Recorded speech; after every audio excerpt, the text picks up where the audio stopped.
begin. All right. So we are recording. So welcome everybody to this week's virtual meetup hosted by the Epilepsy Foundation of Wisconsin.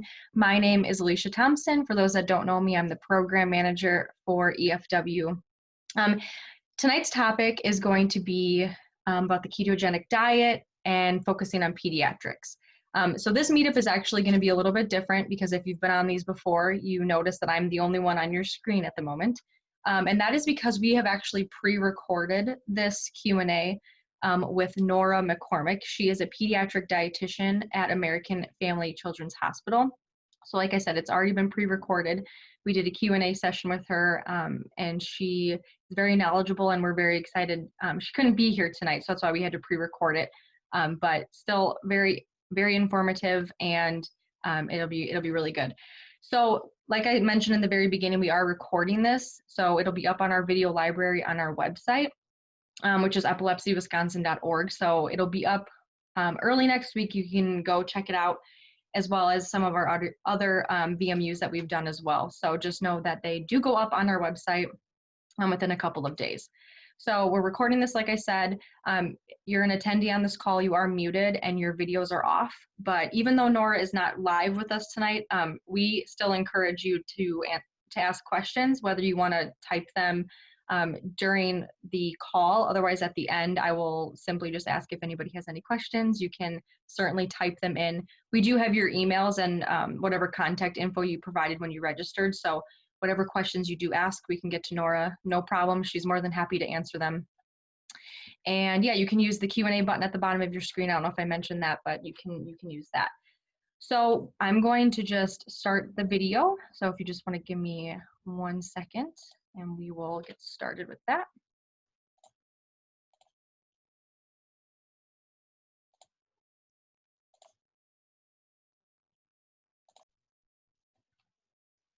All right. And the only thing I'll say is if for some reason when I play it, if you guys are having trouble hearing it, please use the chat button or something and just let me know. But I think everything should be okay. So without further ado, I'm going to hit play. Nora, well, I will have you introduce yourself if you don't mind, and then we'll get into the questions. Sure. So I'm Nora McCormick. I am a pediatric dietitian at American Family Children's Hospital. I've been working at AFCH for about 6 years, and in my current capacity, I am sort of do a little bit of everything. I work in the hospital, in our inpatient units, working with kids who, with a variety of issues and disease states and medical complexity.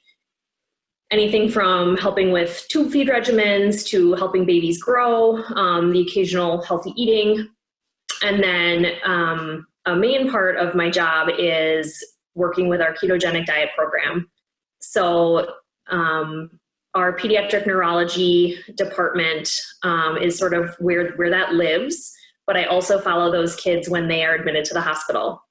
So I've been in my role as a keto RD for, since like early 2017. So almost 4 years. Yeah, so that's me. Wonderful. Thank you so much, Nora. Really appreciate you helping us out with some questions. So we're going to start off with just a basic question. So what is the ketogenic diet for somebody who maybe is listening and is new to this? What is it? If you could give, an overview. Sure. So the ketogenic diet is a high-fat, low-carbohydrate, and adequate protein medical nutrition therapy. So it is designed to mimic a fasting state in the body, which essentially changes metabolism from using glucose for energy to using ketones for energy. So that's sort of the quick and dirty. Okay, that sounds good. Thank you. So, there's been a lot of research and there's a lot of talk in the epilepsy community about reduction of seizures. So could you kind of talk about how the ketogenic diet, helps with that? What kind of research that you know about and what, results has there been? Yeah, so we know that keto helps with seizures a lot of the time. In kids, it's about as effective as medications. So about half the time, we will see a reduction in seizures of at least 50%. More rarely, maybe like 5% of the time, maybe 10%, we'll see seizures be eliminated. So no one knows for sure how the diet works, but in general, it's thought to just offer neuroprotection to the brain cells or the neurons. So some of the theories of how that happens is generally just like reduced neuroinflammation. So the diet is thought to have anti-inflammatory properties for the neurons. It's also thought to stabilize the membrane of the neurons, those brain cells. There also may be some enhanced transmission of certain neurotransmitters that are more neuroprotective. And then these ketones might also sort of inhibit the epileptic properties within the brain due to less available glucose. So there's less ability for seizure activity to be generated. Wonderful, thank you.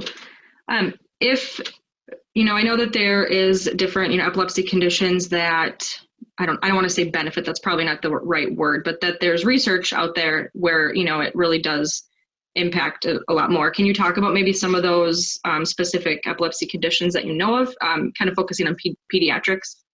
Yeah, so for peds, we often see a lot of our patients have Lennox-Gastaut syndrome or DOSA syndrome, Dravet. Some have GLUT1 transporter deficiency, and then some have infantile spasms. So those are some of the major ones, but really any seizure disorder, that we encounter is appropriate to try the diet. Yeah, that's wonderful. Yeah. And I guess I'm going to kind of jump ahead on my questions. And, this is, for adults as well as children.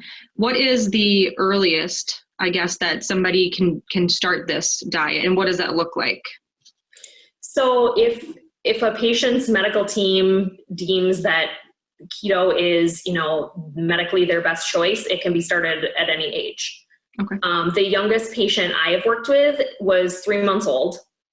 The babies in part are sort of metabolically adapted to do well on keto, just because breast milk is really high in fat. It's half fat, and so are infant formulas.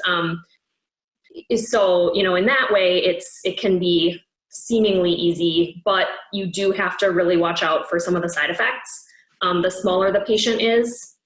So yeah, like I said, 3 months is the youngest I have done, but technically it could be initiated in the NICU if need be. Okay. So, and it's a formula, like you were saying, correct? That being said, if a mom is breastfeeding, we always want to be able to continue using breast milk if that's something that is in line with the family's goals. So it just takes some tweaking. Either, one option is sort of timing nursing sessions and cutting them off after a certain point, and then providing a ketogenic formula mixed to a certain ratio after the nursing session, or pumping breast milk and adding some ketogenic formula, and then often also some MCT oil to bring the fat even higher up, and then providing that in a bottle. Or if the patient is formula fed, using a ketogenic formula. Okay, it's very interesting. Yeah, once they transition to solids, the family would have to work with their dietitian to use specific recipes in order to start solids that are keto friendly. Okay, yeah, that makes a lot of sense. So I guess my next question then, what is the process for, now we'll skip ahead to child when they're a little bit older, can have solid food. What is that process? Because I assume you can't just hit the ground running with this, correct? So if you could elaborate on that a little bit, that would be wonderful. Yeah, so we always encourage anyone following keto for a medical reason to be followed by a medical team that includes a doctor and a dietitian who are experienced in this form of therapy. For our kids, so I can speak to what we do at the Children's Hospital. Depending on sort of the form of therapy that's chosen, and I know we haven't quite hit that question yet, but classic keto is going to be more restrictive. You're going to need to weigh foods on a gram scale or measure formula on a gram scale. That is at the moment initiated in the hospital. So we initiate classic keto through a 3 to 4 day inpatient stay, where the family gets all their education during that time, and we're able to monitor labs every day and weight and really make sure we have a handle on any side effects that might be popping up. Modified therapy, we usually initiate outpatient if we can. So modified is going to be sort of what you see more mainstream. So carbohydrate gram counting, as opposed to weighing on a scale. That being said, some of our kiddos who are really little or kind of medically fragile, we will even initiate modified therapy in the hospital sometimes. And really the whole process starts with the kid's neurologist sort of, deeming them appropriate for therapy, contacting our program. I mean, sometimes it's already, within our clinic. It's just sort of doctor to doctor. And so then we would offer introductory talk to the family where they would meet with the doctor, the epileptologist, his name's Dave Shu, and one of the dietitians. And so we would give them an overview, sort of this is what keto is, why we think it works, possible side effects, and then the nitty-gritty of how we would initiate. If the family is interested in moving forward, they would fill out some paperwork for us. So we call it our intake form. They would do like a 3-day food record, family medical history, that kind of a thing. And then they would also get labs done to sort of rule out any issues. There are certain genetic conditions and like metabolic conditions that would be contraindicated in keto. So it wouldn't be safe to start if some of those labs came back a certain way. But if all that looks good, then we would schedule, like I said, either an inpatient stay or an outpatient education visit. Okay. That's great. I'm glad that you went in depth on that, because I'm sure there's questions out there, like how do we get started and what does that process look like? So that's really wonderful that you elaborated on that. Thank you. Are there any side effects with this, I guess, specifically for children? You mentioned something briefly, but I don't know if you have any, further input on that at all. So in general, for everybody, the most common side effect is constipation, which can typically be managed, if you're on modified therapy, by increasing fiber and fluids, activity, that sort of a thing. So, that holds true for kids as well. A lot of our kids do take Miralax. Other common side effects would be like low blood sugar. That's usually you first see when you're starting out. That can be more prevalent in kids if they are small or otherwise kind of fragile or have some kind of a history of hypoglycemia. So that's something we check really carefully when we're starting in the hospital. We check it every 4 hours, the whole time they're there. And then I think specific to kids, growth is really the big thing that we're watching. There are some kids that cannot grow on keto. And so if that happens, they have to come off. So that's really, we really watch weight and linear growth carefully too, because sometimes kids can stop growing as tall as they should while they're on the diet too. So I think that's really the big one that's specific to the kiddos would be growth. Okay. That's interesting. I had no idea that was. Is there any, so since you mentioned that would be kind of a risk and they come off of it, or they have to come off of it, is there any risk in that with stopping the diet? I mean, is that something that, so kind of two questions, sorry. So will it impact them, for one, and for two, what does that process look like? Is it another slow process? It is another slow process. Depending on how long they've been on. I mean, so that infant that I mentioned before, she was 3 months old and we started her in the hospital and it didn't work. It didn't provide her any benefit. And she had only been on maybe a week or two and we were able to wean her off quickly. But basically you do a wean. So you slowly kind of increase the amount of carbohydrate in the diet compared to fat and protein. compared to fat. So the longer someone has been on, the slower that typically is. We would also go slower just depending on if what else they have going on medically. Okay. So yeah, it's a stepwise process. Okay. And that's not just for children, that would be for anybody, right? Adults that are on this as well, if they decide to stop taking it or stop doing it. Okay. I just wanted to clarify that. So I just have a couple questions relating to, peds and then adults, I guess. So is there a big difference between the ketogenic diet for adults and children? And what are those differences? Yeah. So depending on the age of the child and sort of what else they have going on, we might be more likely to start classic therapy. So like I mentioned before, a classic keto involves using a gram scale. There's a prescribed ratio. So that ratio compares the grams of carbs to protein and fat. I'm sorry, carbs and protein compared to fat. It's okay. So usually that looks like either a 4-to-1 or a 3-to-1 ratio. And classic we can use on babies. So it's very easy to calculate either a breast milk or formula recipe that meets that ratio. Or if it's a small child that doesn't yet have really established taste preferences, then we can use keto. And then there are certain conditions that the epileptologist would say we really just need to do classic for this condition.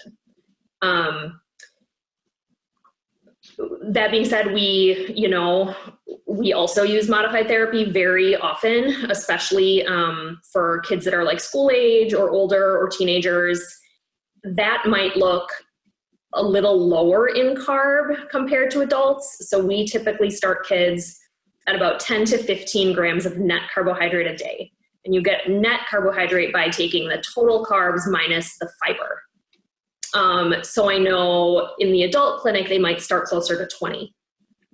And then I think another big difference is we have a lot of children who are tube fed. So, they have other issues that make them medically complex, or, they just have issues with swallowing or what have you. And so they have a G-tube. And then it's a fairly easy way to administer a classic therapy. So that would be another reason that we would do classic, maybe more in peds, would be our tube-fed population. Wonderful. Thank you.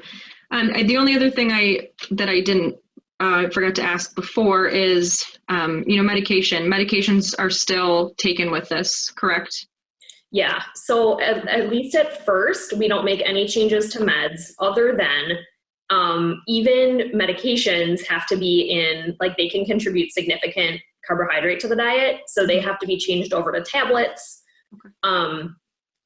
So that's another thing we sort of do when we're talking about initiating the diet. But yes, typically changes to doses are not made until we see some efficacy with the diet. And then, we often see that doses can be reduced, or if the child is on multiple meds, that 1 or 2 can be weaned. We would only make one change at a time. We would wean one med. Often it's the one that causes the most problems that the parents don't like, makes the kid really sleepy, or it's one that we're not really sure if it's doing much anyway. We have one little girl in our program who's completely off meds and seizure-free on keto. Wonderful. But that's not the norm. She's kind of that 5%. But yeah, it's really cool when that happens. But we do always make sure parents know that that's not typical, that the kiddo can completely come off their meds. That is wonderful. Wow. That is awesome. I don't believe I have any other questions, but is there anything, focusing on peds or, adults, either group, I guess, that you think is important for people to know, especially if they're very new to this? Actually, could I interrupt for just a second? Yes, John, please do. Nora, could you just say a few words about food prepping? Is that complex? Is it difficult? I would say it is a consideration. I mean, we always tell families, you know, sometimes people ask, like, why isn't keto offered before medications are, you know, if someone is first diagnosed? And it's because it's hard. It's depending on, you know, if you're a family, you know, right now people are home more, say you have some really people that are savvy in the kitchen. I mean, it can be like fun. And if you have a kid that likes a lot of different foods, I mean, I think sometimes it can be not a giant kind of burden as far as the meal prep goes. But I would say the norm is that it is something that the family has to figure out how they're going to work into their day and their week. You know, you can't rely on a lot of the processed or convenience foods that maybe they do now. A lot of things have to be homemade. I mean, even stuff like salad dressing, often you have to make. Everything has to be counted. I mean, it kind of requires an overhaul of your pantry to start. And then, yeah, I mean, if you want your kiddo to be having anything like keto bread or crackers, I mean, that stuff is coming out on the market more, but we still encourage people to make their own, just so you really know what's in there. And so, yeah, I would say it is a significant amount of time, especially at first when you're figuring out what recipes are going to produce the product you're looking for, what your kid is going to end up wanting to eat. You know, school lunch can be something that definitely has to be thought about in a thoughtful way, either if the family's able to pack the lunch or working with the school, you know, or finding like a meal replacement they can take for lunch, like a keto shake or something. So yeah, the meal prep, I would say it's definitely a thing, but most people after a little practice do find that it's doable. Okay. Let me just follow up on that one. Is it an expensive diet to follow? It's a good question. I would say the initial investment, there will be a little bit of sticker shock. So, and again, it depends how, like what you already have at your house, what you tend to eat, but you will, you know, if you are wanting to make some, you know, kind of keto friendly alternatives to things like breads or pizza or, you know, crackers or muffins, that sort of thing, you'll need to buy alternative flours, which do tend to be a little pricier.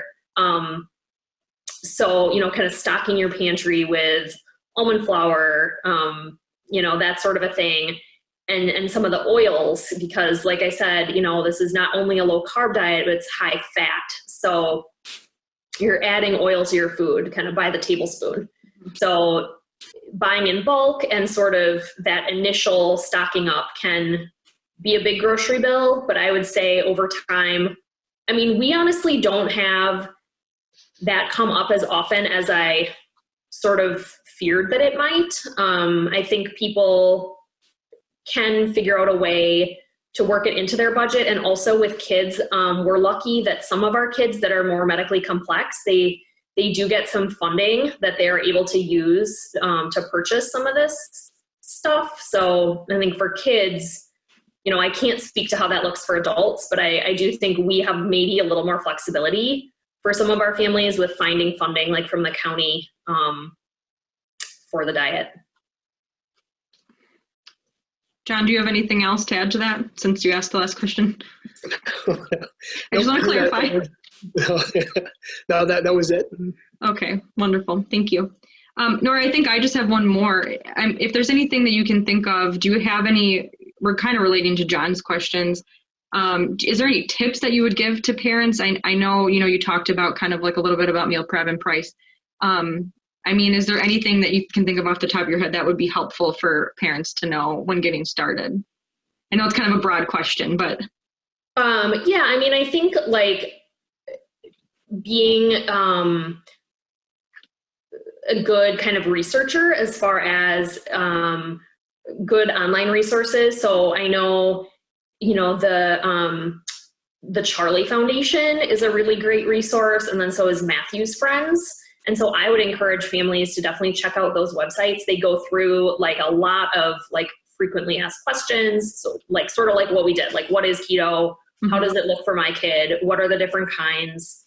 And there are lots of recipes there too, because I would say it's it's really important to sort of get ahead of the need for recipes. And know that that's going to be something you're going to have to sort of experiment with. And I mean, some kids are fine eating the same thing every day, but you know, that's not great nutritionally or for, you know, just our palate. So sort of coming at it with some ideas of, all right, this is what our family eats already. What could we substitute? I think would make it a little more approachable, and planning ahead with that instead of just sort of, and we often give people what we call homework. So they'll give us their food record, and then we'll say, okay, like, you often eat spaghetti, you know, what can we think of that's going to be a keto-friendly alternative to that? And then we actually have them make some changes before even starting to make sure it's going to be realistic for them. So we do try to set people up for success in that way, you know, and definitely changing out if you're drinking any sugar-sweetened beverages, like you got to find something else, that sort of a thing. For kids, a big challenge is drinking enough water, because dehydration can be a side effect of the diet. And so that's often the homework we'll give families is, all right, before we even talk about starting, your kid needs to be drinking like 20 ounces more than they are. So I think just planning and being realistic with the fact that it will be a big lifestyle change, and especially things like the holidays. I mean, it can totally be done, but it does require planning and finding, you know, fun, yummy stuff so the kid doesn't feel deprived and disappointed. Yeah, wonderful. Thank you, Nora. And it just sounds like really talking with the child's healthcare team, really, you know, and kind of, what am I trying to say? Just listening and asking questions, I think, is important too. Making sure to ask those questions and do the research. Anything else, Nora, that you want to add before we?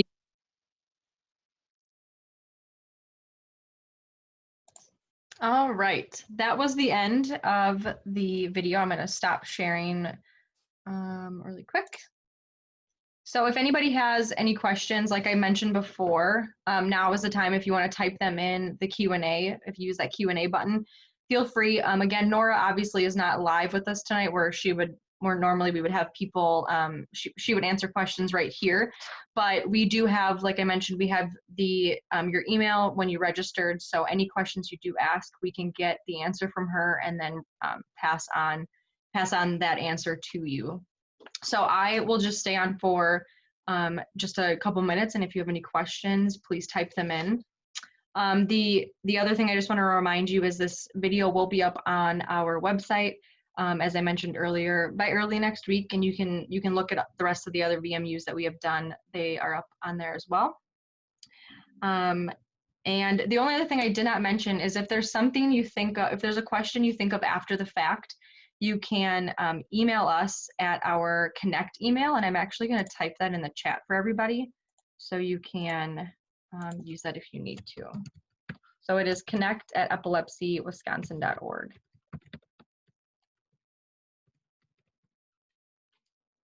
I spelled that right? Yep. Okay, so you can use that after the fact if you think of something that you don't want to ask tonight. That is totally fine.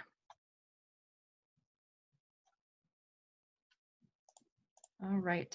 So again, I'll just stay on for another minute or two, but I just want to thank you guys for being with us tonight, and have a healthy and happy Thanksgiving.